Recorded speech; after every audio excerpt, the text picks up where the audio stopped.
Krishna, Pankajangri Prabhu ki jai.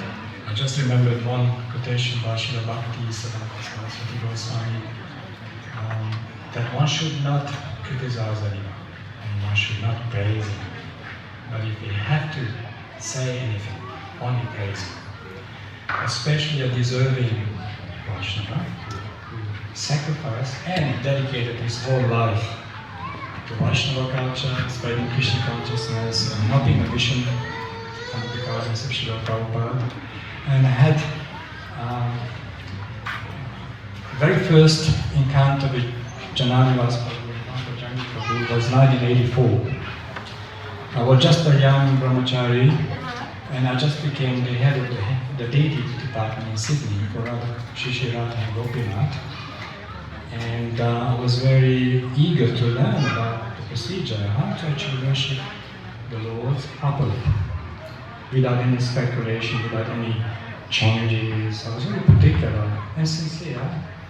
So I went to see Jananivas Prabhu, and I got introduced to Pankajangri also. And at that time, very brief contact. Then 1985, Pankajangri Prabhu sent me a piece of cloth, which is still here. Because Lord Nishingari was installed in 1985, am I right? And he said this is one of the first Gamsha devotee of Lord Nishingari received at the Maha Abhishek. And he sent me an instruction.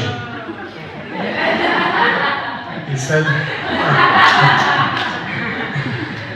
he gave me a brotherly instruction that if you carry this wherever you go, the rest of your life, Lord Nishingari is personally watching you and give you all protection. So I took it to heart. Close to 40 years, it's still with me. And wherever I go, even when I come to the temple, even when I come to Mangalarti, it's in my room bag. You may not believe this, it's here. So Lord Nishingari is here, present. And then the next encounter I had in 1989, and he came to Sydney. Pankajangri Prabhu came to Sydney.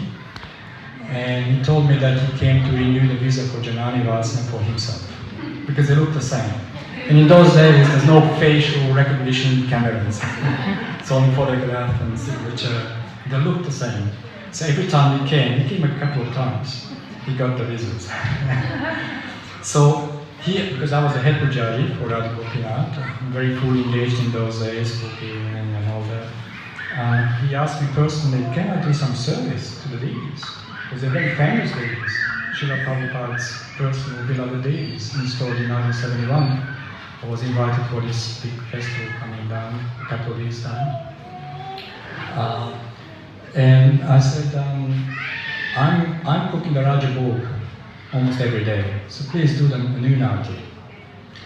So I had a very close association for 6 months with Pankajangri Prabhu in the Brahmacharya ashram, because he was almost 6 months, as I remember.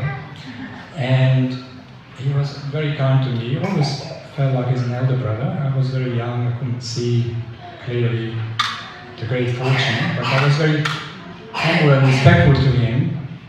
And he advised me.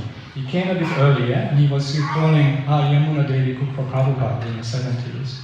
And he advised me that if I learn this proper Vedic cooking, how Yamuna pleased Srila Prabhupada, the deities will be very pleased. So if you're aiming to please, not to speak of Srila Prabhupada, such a beloved deities, then you get all the blessings of the Lord.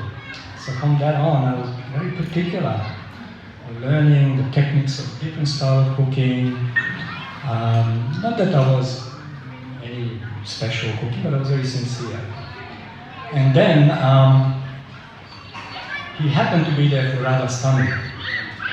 And he asked me, could you help me to get the upacharas, the items for the Mahabhishek or Shrimati Radharani? And he actually decided to offer 64 upacharas, which is very rare. Usually we offer 16 on a daily basis, items, the deities. And one of the items for the 64 Upacharas was finding a silver fish. And finding a silver fish in Sydney was such a difficulty at that time anyway. Goldfish were easy to find, but silver fish, I said, because Radharani particularly likes silver fish. And what happens, you just show to the lady the live fish and you take it back, right? So she just wanted to see the sight of the silver fish. And then, some or other, whole crew of brahmacharis went out searching for a silver fish. And interestingly, just 2 hours before the Abhishek, we found a silver fish. And of course, I was assisting Pankajangri Prabhu, and we did the 64 items, amazing. And the other thing interesting is, at that time I received a Shaligram Shila from Srivara Maharaj, because I used to help him in the early days, before New Rajadam came up. Although I was a Sydney devotee, but I used to visit my parents in Hungary 2-3 months at a time. And he gave me a Varaha Shaligram Shila, and I'm still worshipping a long time now. And I asked Pankajangri Prabhu, could you teach me how to worship Shaligram Shila? And of course he taught me the Upacharas and showed me how to do it. And then that was very interesting. And he was with the boys in the ashram and running Harinam, just like one of us. And always effectively, whether I realize it consciously or not, I was looking for a role model in the Pujari department. The ideal Pujaris, the ideal Brahmanas, the peaceful, conductive, the way they conducted themselves. And then the next time he came to Sydney was 1992. At that time we reinstalled Radha Gopinath in Sydney, because we moved the deities from Darwin to North Sydney, and he was there for the Maha installation, which was about 3 days. And Gaura Kesava Prabhu came, some other Brahmins came, and some Sri Vaishnava Brahmins came from Tirumala, helped us with the Mahayagna. And Pankajangri Prabhu and other senior Vaishnavas, Indra Maharaj and Anna Maharaj were there too. And I was just assisting Prabhu. And then I think a little bit later I went to Mayapur myself, and Jananivas and Pankajangri saw me and they called me, now on, how long you stay? They asked me. I said 4 weeks. Every day, me and Jananivas, Pankajangri Prabhu and myself having the Maha lunch. No one disturbed us. Of course, now as I reflect, as a great privilege, I was just very innocent. I was just appreciating the Pujari Association. And then another incident, which is interesting, mystical. Jananivas Prabhu asked me to make some cakes for Radha Madhava while I'm staying, because they had some difficulty with the daily department. And I was, at that time, I was very specializing on making cakes. My mother was a very good cook, especially in European, German, Austrian, Hungarian sweets, cakes. And so, but I said, the Hungarian devotees also asked me from New Rajadam to make a birthday cake for Shiva Maharaj.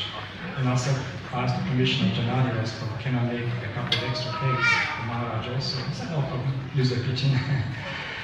And I was making quite a few delicate cakes, icings and all that. And I said to Pankajangri, can I take these cakes to Maharaj? He said, okay. And so what actually happened, a few hours later, Jananivas and Pankajangri Prabhu running up to the, where's the cakes? Where are the cakes? And I said, I already gave them to the Pujari to offer. And okay, but then we want that 2 cakes too. Because Radha Madhava told me, I want those 2 cakes too.